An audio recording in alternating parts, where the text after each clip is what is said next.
जय श्री राम के नारे से ममता बनर्जी इतनी चिढ़ गई हैं कि वो प्रधानमंत्री के सरकारी कार्यक्रम में नहीं जा रही हैं। हम बात करते हैं बीजेपी के राष्ट्रीय प्रवक्ता शाहनवाज हुसैन साहब से। शाहनवाज जी, जय श्री राम के नारे से इतनी चिढ़ गई हैं ममता बनर्जी की प्रधानमंत्री के सरकारी कार्यक्रम से भी दूरी बना रही है। ममता जी अपनी जय तो करा लेती हैं, लेकिन राम जी की जय होती है तो इतना ज़्यादा चिढ़न क्यों है उनको?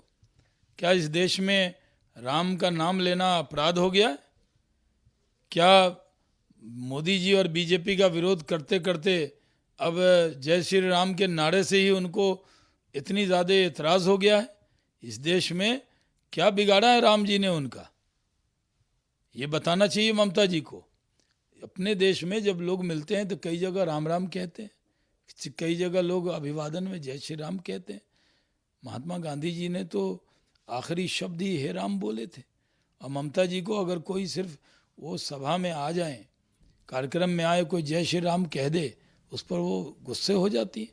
अगर कोई रास्ते से जा रहे हैं, लोगों ने जय श्री राम कह दिया तो वो गाड़ी से उतरकर उससे झगड़ा करने लगती। माँ माटी मानुष की बात करने वाली ममता जी अब गोली बम बारूद की बात कर रही। आज प्रधानमंत्री के कार्यक्रम में न जाकर क्या संदेश देना चाहती हैं कि वो राम जी से उनको बैर हो गया है? अगर नरेंद्र मोदी जी ने राम मंदिर का शिलान्यास किया तो मोदी जी से बैर करते करते अब राम जी से भी बैर हो गया उनको। राम जी ने क्या बिगाड़ा है ये देश को बताना चाहिए ममता जी को। प्रधानमंत्री के जाने से पहले आपके कार्यकर्ताओं पर जो हमला हुआ है उस पर क्या कहेंगे आप? नहीं, देखिए, ममता जी डराना चाहती हैं बीजेपी के कार्यकर्ता को। हम न डरेंगे, न रुकेंगे, न झुकेंगे, ताकत से लड़ेंगे और भारतीय जनता पार्टी की सरकार बना कर दिखाएंगे। पश्चिम बंगाल के अंदर दुनिया की कोई ताकत भारतीय जनता पार्टी को रोक नहीं सकती। रोक सके तो रोक के दिखा दे ममता जी। पश्चिम बंगाल की जनता हमारे साथ है, मोदी जी के साथ है, भारतीय जनता पार्टी के साथ है। जिस तरह कार्यकर्ताओं की आपकी हत्या हुई है, कहीं मनोबल डाउन तो नहीं हो रहा है कार्यकर्ताओं का? नहीं, हमारे कार्यकर्ता डरने वाले नहीं हैं।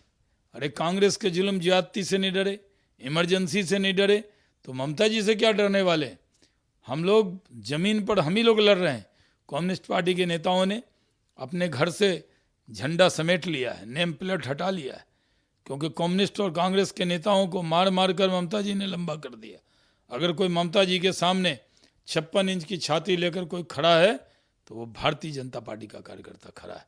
और हम पश्चिम बंगाल को सोनार बंगला बनाना है, पश्चिम बंगाल को तरक्की के रास्ते पर ले जाना है, पश्चिम बंगाल में तुष्टीकरण की जो राजनीति है उसको बंद करना है, बल्कि सबका साथ, सबका विकास, सबके विश्वास के राजनीति को आगे ले जाना है। ये हम करने वाले हैं। इसलिए ममता जी फ्रस्ट्रेशन में बीजेपी के कार्यकर्ताओं पर हमला करवा के डराना चाहती हैं। हम डरने वाले नहीं।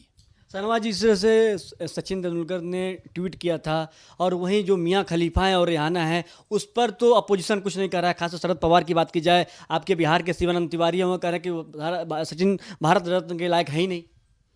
देखिए किस तरह की भाषा बोली जा रही है। सचिन तेंदुलकर जब भारत रत्न बने तो यूपीए की सरकार थी, शिवानंद तिवारी जी की सरकार थी, पवार साहब की सरकार थी, राहुल गांधी जी की सरकार थी, मनमोहन सिंह जी की सरकार थी।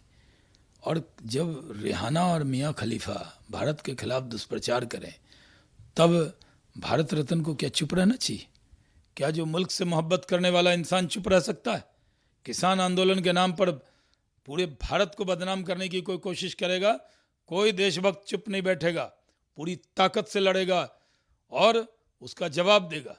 ये अंतर्राष्ट्रीय साजिश है, क्योंकि भारत नरेंद्र मोदी जी के नेतृत्व में विश्व गुरु बनने के रास्ते पर है।